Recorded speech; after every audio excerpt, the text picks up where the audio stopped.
Hello students, कैसे हैं। आइए हम आपको आज अलंकार में रूपक अलंकार के बारे में बताने जा रहे हैं। रूपक अलंकार के लक्षण और उसके उदाहरण देखिए। रूपक अलंकार,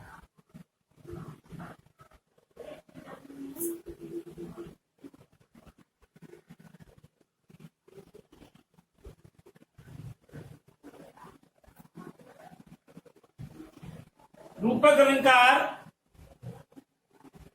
की परिभाषा या लक्षण देखिए कि जहां काव्य में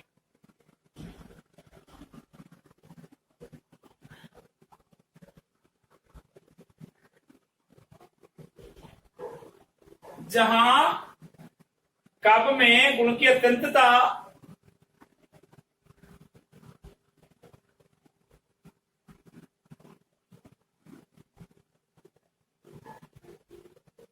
जहां काव्य में गुण की अत्यंत समानता के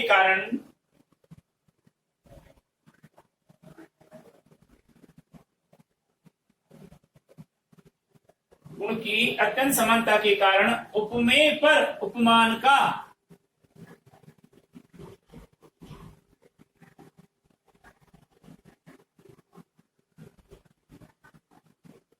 जहां काव्य में गुण की अत्यंत समानता के कारण उपमेय पर उपमान का आरोप किया जाता है।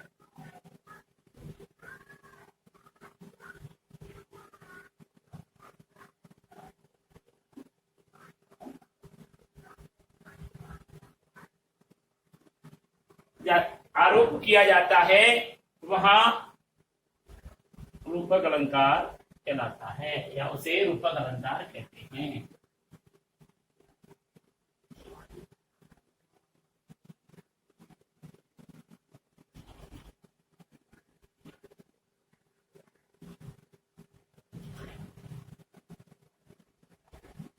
जहां काव्य में गुण की ये गुण की अत्यंत समानता के कारण उपमेय पर उपमान का आरोप कर दिया जाता है, उसे उपमेय रूपी उपमान, ठीक है, उपमेय रूपी उपमान का आरोप किया जाता है, उसे रूपक अलंकार कहते हैं। तो देखिए अब वहां पर क्या होता है, उपमेय पर उपमान की क्या होती है, भिन्नता होते हुए भी उपमेय पर उपमान का अभंग आरोप लगाया जाता है। अर्थात करके हम इसको स्पष्ट करते हैं। अर्थात लिख करके आप लिखेंगे, उपमेय तथा उपमान में जहां काव्यगत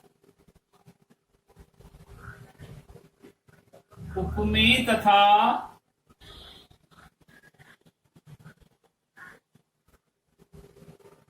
उपमान में भिन्नता होते हुए भी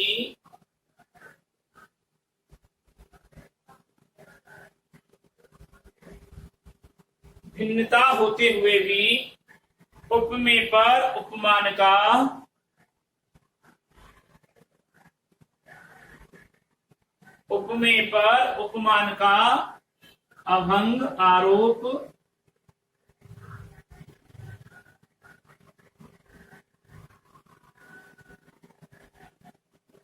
अभंग आरोप पाया जाता है।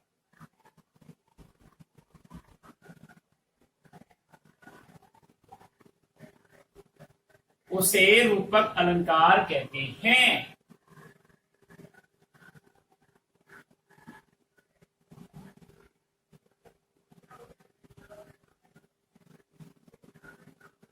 रूपक अलंकार कहते हैं।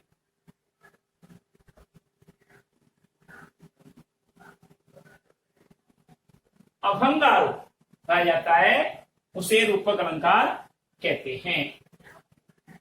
ठीक है, एग्जाम्पल देखिए।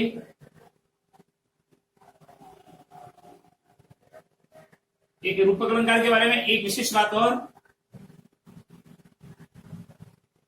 रूपक अलंकार में काव्य का काव्यगत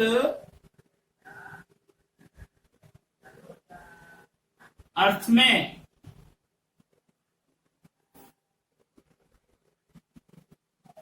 रूपी वाचक शब्द का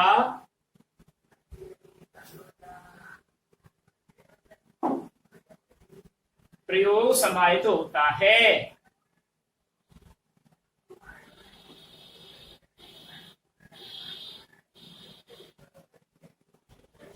इसका रूपी, आपका रूपी वाचक शब्द है उसका ये समास ये प्रयोग निकलेगा, वहां पर निस्पंदन होगा। एग्जाम्पल देखिए,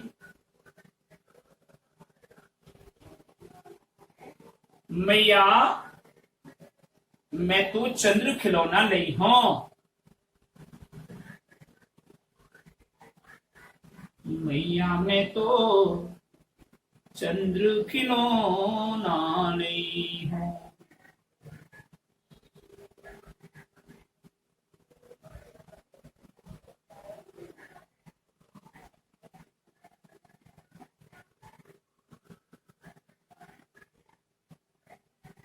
यह है। अब चंद्र खिलौना, इसमें रूपक अलंकार है, चांद रूपी खिलौना। अब ये खिलौना है, ये तो है क्या, उपमेय, और चंद्र है उपमान। खिलौने की उपमा चंद्रमा से की है, तो यहाँ पर वाचक शब्द जो निकल रहा है वह रूपी निकल रहा है। देखिए, मैया मैं तो चंद्र खिलौना ली हूं।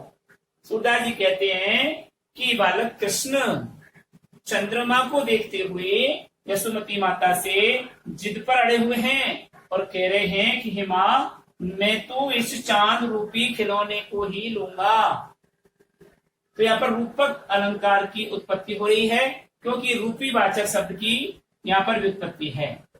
लिखा हुआ नहीं है, लेकिन अर्थ जब हम करेंगे तो चांद रूपी खिलौने को लेना चाहता हूं या चांद रूपी खिलौने को लेऊंगा, तो यहाँ रूपी लिखना पड़ेगा अर्थ में। तो हमने बताया कि काव्यगत अर्थ में वहां रूपी वाचक शब्द का प्रयोग समाहित होता है, तो वह रूपक अलंकार होता है। ठीक है ना। तो यहाँ पर आपको ये विशेष रूप से देखना होता है कि ये उपमा और रूपक दोनों में जरा सा अंतर है।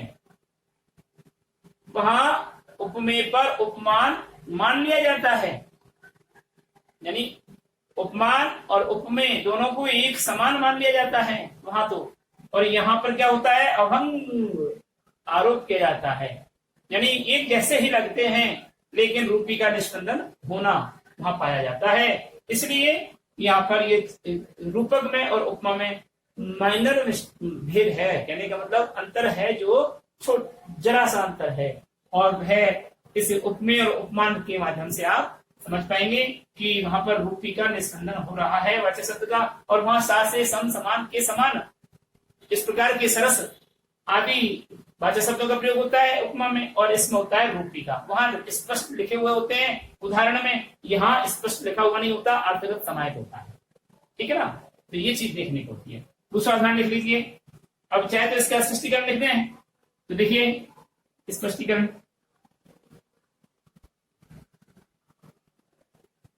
यहां काव्य में, यहां काव्य में चंद्रमा उपमेय पर,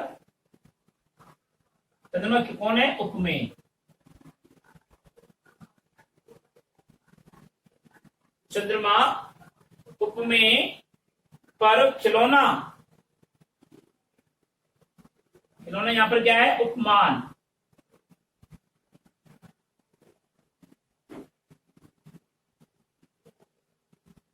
का अभंग आरोप है।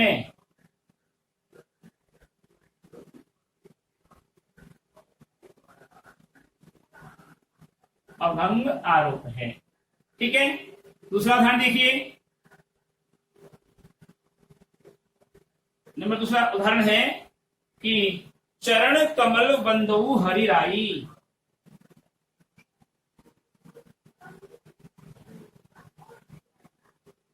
चरण कमल बंधु हरिराई,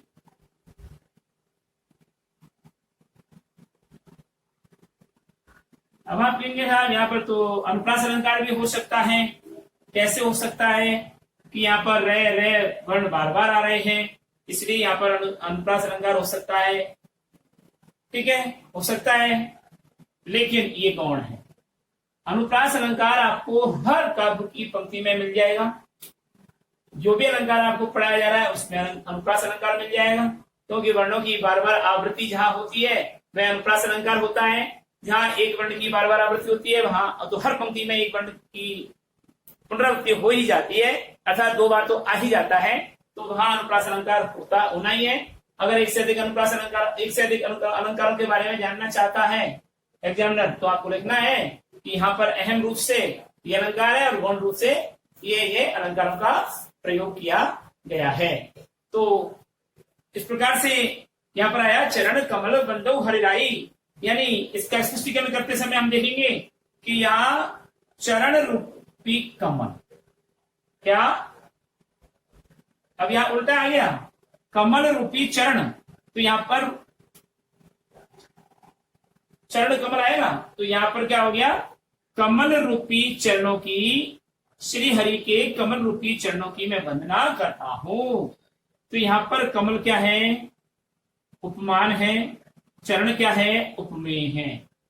तो ये उपमेय पर उपमान का अभंग आरोप लगा दिया गया है, इसलिए अभंग आरोपित हुआ है, इसलिए यहाँ पर ये एक ही जैसा भाव पाया जाता है। और रूपक चरण रूपी कमलों की वंदना करता हूं, या कमल रूपी चरणों की वंदना करता हूं। अब कमल की, कौन से कमल की वंदना कर रहे हैं, कौन से कमल को चढ़ा रहे हैं भगवान श्री हरि पर? कमल। कैसे? भगवान श्री चरण के कमलों, अर्थात हम भगवान के चरण रूपी कमलों को, या स्पष्ट कह सकते हैं कि ऐसे कमलों को हम वंदना करते हैं। अब दूसरा उदाहरण देखिए, इसके स्पष्टीकरण करने की आवश्यकता नहीं है, एक ही बात है। दूसरा उदाहरण देखिए,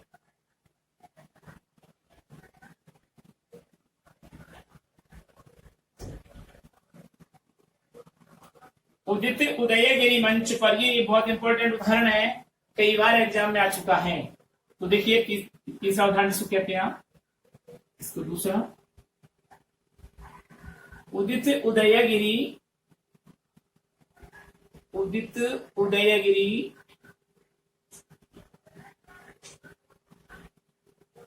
मंच पर, उदित उदयगिरी मंच पर रघुबर बाल पतंग,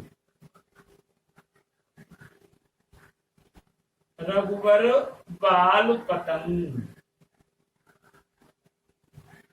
पहली पंक्ति, विकसे संत सरोज सब,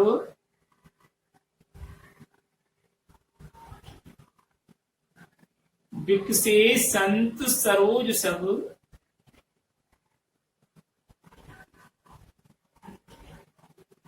हर्षे लोचन भंग, हर्षे लोचन भंग। अब देखिए यहां कितना भगवान श्री राम के बाल रूप का अद्भुत सौंदर्यीकरण किया है कि उदयगिरी रूपी मंच पर, उदित उदयगिरी मंच पर रघुपर, ये गिरी को भूल गए थे लिखना,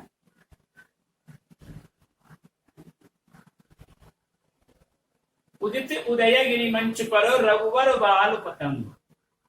उदयगिरी रूपी मंच, रघुवर रूपी बाल कीट, संत रूपी कमल और नित्य रूपी भवरे। तो यहां रूपक अलंकार है, यह रूपक अलंकार है क्या कि उदयगिरी रूपी मंच पर, जब प्रातःकाल का सूर्य जब उदय होता है तो वह उदयाचल पर्वत पर होता है, तो उदयाचल रूपी मंच, उसको मंच माना। उदय रूपी मंच, उदयगिरी रूपी मंच पर श्री राम के, श्री राम ऐसे लग रहे हैं बाल पतंग, बाल कीट की भांति सुशोभित हो रहे हैं, अर्थात बाल कीट रूपी पतंगा श्री राम जी वहां पर कैसे लग रहे हैं? बाल कीट की भांति लग रहे हैं, की तरह लग रहे हैं। विकसे संत सरोज सब, और उदयगिरी मंच पर रघुपति श्री राम के आने के बाद संत रूपी कमल विकसित होने लगे, प्रसन्न होने लगे, और हर्ष से लोचन भंग और उनके नेत्र आनंद से हर्षित होने लगे। नेत्र रूपी भवरे, नेत्र रूपी भवरे, संत रूपी कमल, उदयगिरी रूपी मंच, श्री राम रूपी वालकीट।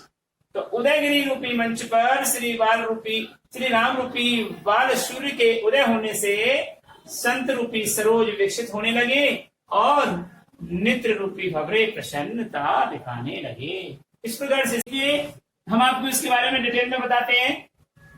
ध्यान से देखिए कि यहां तो लिख देंगे हम आपके उपमेय और यहां पर लिखेंगे उपमान। ठीक है, तो यहां पर देखिए मंच,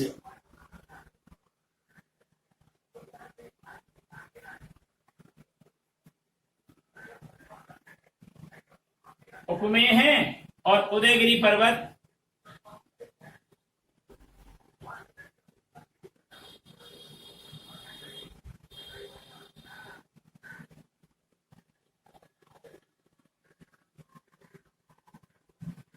यहां पर उदयगिरी पर्वत उदयगिरी उपमेय है और मंच यहां पर उपमान है। ठीक है, इधर आएगा रघुवर, बिल्कुल उपमेय है और बाल कीट, बाल पतंग या बाल सूरज, ये यहां पर उपमान है। इधर आएगा संत, यहां पर उपमेय है और यहां पर सरोज यानी कमल उपमान। फिर लोचन यहां पर उपमेय है और भ्रंग यानी भंवरे यहां पर उपमान है।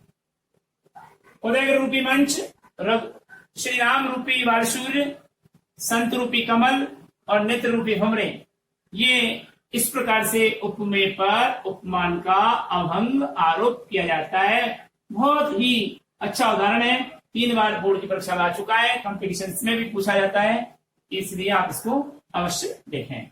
अगले उदाहरण की ओर चलते हैं कि हमें मिटाना पड़ेगा। देखें,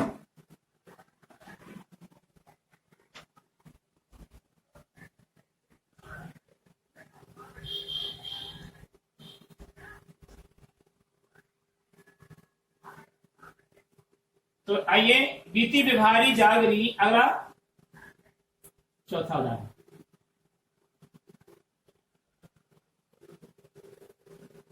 बीती विभावरी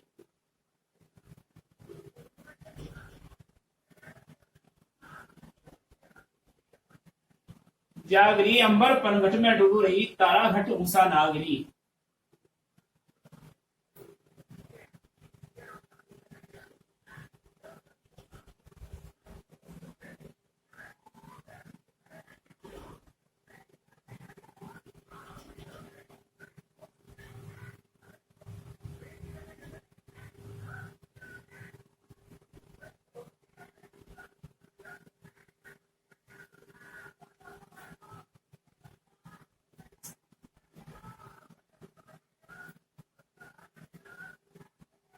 देखिए जी, इसका अर्थ बता देता हूं मैं। बीती विभावरी जागरी अर्थात अरे अब तो जागो रे, रात्रि व्यतीत हो गई है।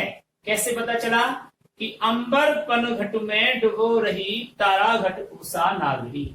अब आप ये कहेंगे साहब यहाँ तो मानवीकरण कर दिया गया है। बिल्कुल कर दिया गया है मानवीकरण। उषा नामक सुंदरी आसमान रूपी पनघट में तारे रूपी घड़े को डुबो रही है। अर्थात मतलब क्या निकला कि आसमान में तारे छिटकने लगे हैं, समाप्त हो रहे हैं, छिप रहे हैं और उषा यानी सूर्य की पहली किरण आ चुकी है। इसलिए यहां पर कितना अच्छा रूपक अलंकार का रूप दिया है कि अंबर रूपी पनघट, तारा रूपी घड़े और उषा रूपी सुंदरी। तो ये सब यहाँ पर रूपक अलंकार का आक्षेप है। तो काव्य में जब अर्थ करते समय रूपी वाचक शब्द की उत्पत्ति होती है, वहां रूपक अलंकार होता है। नेक्स्ट उदाहरण देखिए, पायो जी मैंने राम रतन धन पायो। पायो जी मैंने राम रतन धन पायो। तो राम रत्न, राम रत्न का मतलब राम रूपी रत्न धन, राम रूपी रत्न धन। तो यहां रूपक अलंकार का आक्षेप है। ठीक है, अगला नेक्स्ट देखिए, बढ़त बढ़त संपत्ति सलिल।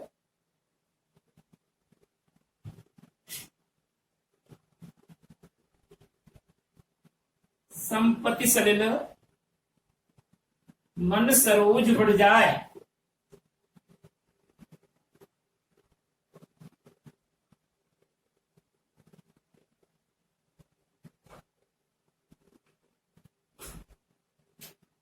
बढ़त संपत्ति सलिल मन सरोज बढ़ जाए।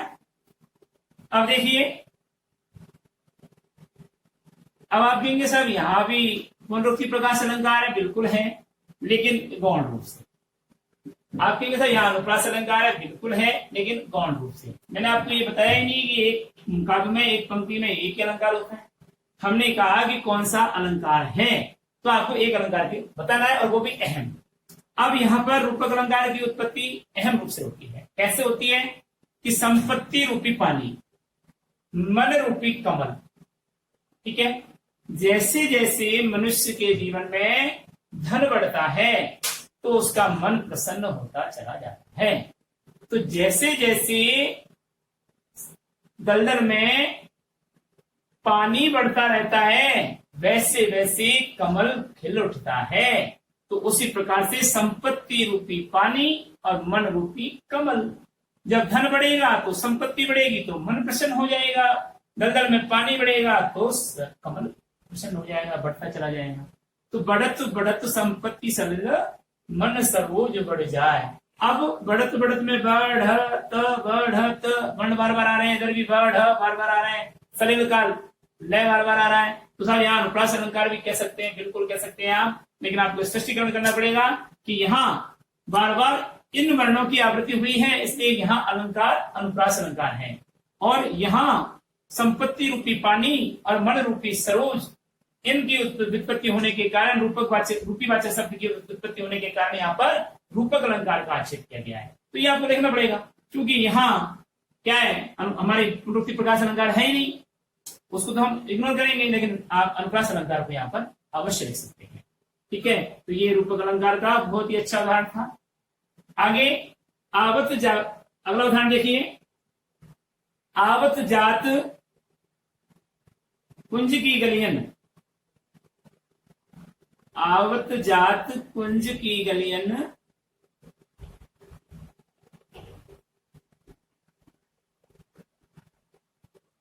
आवत जात कुंज की गलियन रूप सुधा नित पीजे।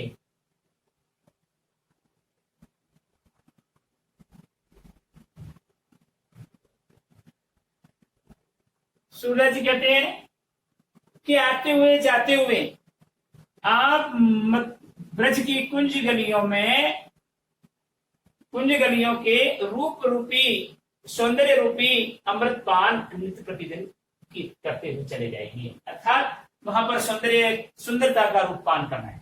तो सुधा यानी अमृत, रूप यानी रूप सौंदर्य, रूप सौंदर्य रूपी अमृत पान नित्य पीजिए, नित्य कीजिए। तो यहाँ पर अगला नेक्स्ट उदाहरण देखिए, 8वां उदाहरण जो है, देखिए, दुख है जीवन तरु के फूल।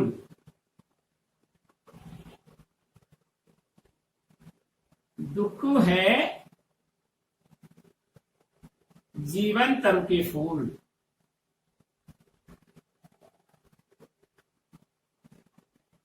अब आप देखिए जी, दुख है, मनुष्य के जीवन में अनेक अनेक प्रकार के दुख आते हैं, और ये दुख रूपी, ये दुख क्या है, वृक्ष, जीवन रूपी वृक्ष के फूल हैं। कभी कभी आप देखते हो फूलों में भी कांटे होते हैं, फूलों में बदबू आती है, फूलों तीखे होते हैं और फूल सुन करके बेहोश हो जाते हैं। तो ये नहीं होता है कि फूलों में तो खुशबू आती है, फूलों में दुर्गंध भी होती है, बू भी होती है, यानी गंध भी होती है। तो जीवन रूपी वृक्ष के फूल है दुख, जो कांटे चुभाते हैं। तो सुख और दुख मनुष्य के जीवन के फूल है। सुख कैसे हैं, सुगंधित फूल है, और दुख कैसे हैं, दुर्गंधित फूल है। तो इस प्रकार से यहाँ भी रूपक अलंकार का अद्भुत सौंदर्यीकरण किया गया है। और नेक्स्ट उदाहरण देखिए, विज्ञान यान पर चली हुई सभ्यता डूबने जाती है। विज्ञान यान पर चली हुई सभ्यता डूबने जाती है।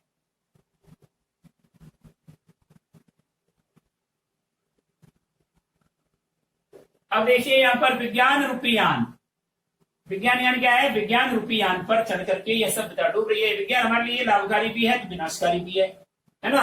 विज्ञान ने बनाया एटम बम, एटम बम का भ्रष्ट होते ही पूरी दुनिया तबाह हो सकती है। तो विज्ञान रूपी यान पर चली हुई यह सभ्यता डूबने जाती है। तो इस और एक लास्ट इसका उदाहरण देख लीजिए, माया दीपक नर पतंग, माया दीपक नर पतंग भ्रमी भ्रमी इवई पड़ंत, भ्रमी भ्रमी इवई पड़ंत। मनुष्य के जीवन के बारे में बताया है कि मनुष्य के जीवन में माया रूपी दीपक पर मनुष्य रूपी कीट भ्रमित होकर के इसके ऊपर गिर पड़ता हुआ नष्ट हो रहा है। तो यह माया रूपी दीपक, मनुष्य रूपी कीट, यहाँ पर रूपक का आक्षेप है, विज्ञान पर रूपक अलंकार का आक्षेप है, रूप सुधा का रूपक अलंकार का आक्षेप है। तो इस प्रकार से ये रूपक अलंकार हमारा समाप्त होता है। अगले अलंकार की ओर हम बढ़ते हैं तो देखिए उत्प्रेक्षा अलंकार। अगला है हमारा उत्प्रेक्षा अलंकार।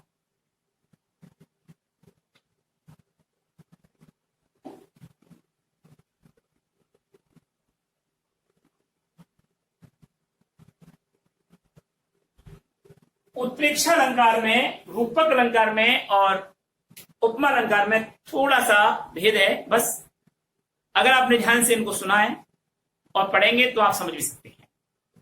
अभी आप देखिए कि उपमा में तो क्या था, उपमेय और उपमान को एक जैसा मान लिया गया। रूपक में क्या था, उपमेय पर उपमान का अभंग आरोप था। उत्प्रेक्षा में क्या है, उपमेय पर उपमान की संभावना व्यक्त की जाती है। संभावना, ठीक है। तो क्या, जहां उपमेय में उपमान की संभावना व्यक्त की जाती है उसे उत्प्रेक्षा अलंकार कहते हैं। कि मनहु नीलमणि शैल पर आतप पर्यो प्रभात, ऐसा लगता है मानो नीलमणि पर्वत पर प्रातःकालीन सूर्य का प्रकाश पड़ रहा है। क्यों? क्योंकि पीतांबर वस्त्र को सुशोभित होते हुए श्री कृष्ण विराजमान हैं और वह आते सांवरे शरीर पर पीतांबर वस्त्र का जो प्रकाश पड़ता है तो वह ऐसा लग रहा है कि मानो नीलमणि पर्वत पर प्रातःकालीन सूर्य का प्रकाश पड़ता हुआ दिखाई दे रहा है। तो यहाँ पर उपमेय पर उपमान की संभावना व्यक्त की जाती है, आरोप नहीं लगाया जा रहा। अभंग आरोप नहीं है, सभंग आरोप नहीं है, आरोप नहीं है, लेकिन संभावना व्यक्त की जा रही है कि ये हो सकता है। मानो, जानो, जनहु, मनहु, मनहु, मानो, जानो, जनु, मानो, मनहु, इस प्रकार के वाचक शब्द होते हैं। माना की, जाना की, जैसा की, वैसा की, मानो, जानो, मनहु, जानहु, ऐसे अर्थ निकलते हैं। वह उत्प्रेक्षा अलंकार का प्रतीक है। ठीक है, तो ये उत्प्रेक्षा अलंकार के बारे में हम अगले वीडियो में पढ़ेंगे। आज के होमवर्क देखिए, हम आपको आज का होमवर्क देते हैं।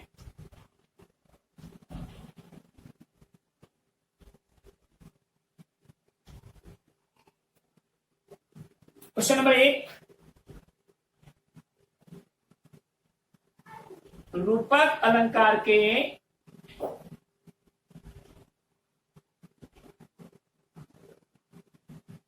परिभाषा वह उदाहरण लिखिए।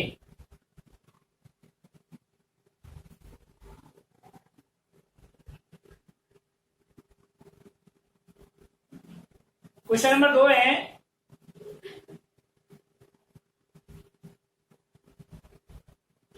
रूपक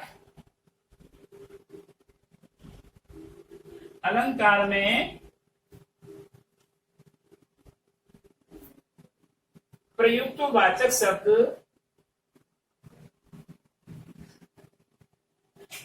क्या है? समझाइए। और क्वेश्चन नंबर 3 है,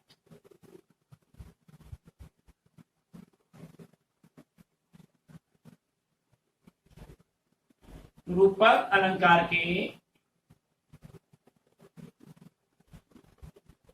कोई 5 उदाहरण लिखिए।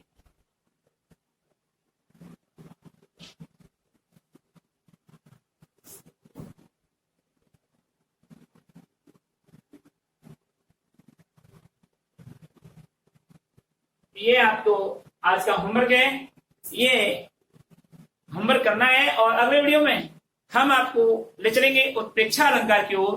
तब तक के लिए हम आपसे इजाजत देते हैं, विदा होते हैं।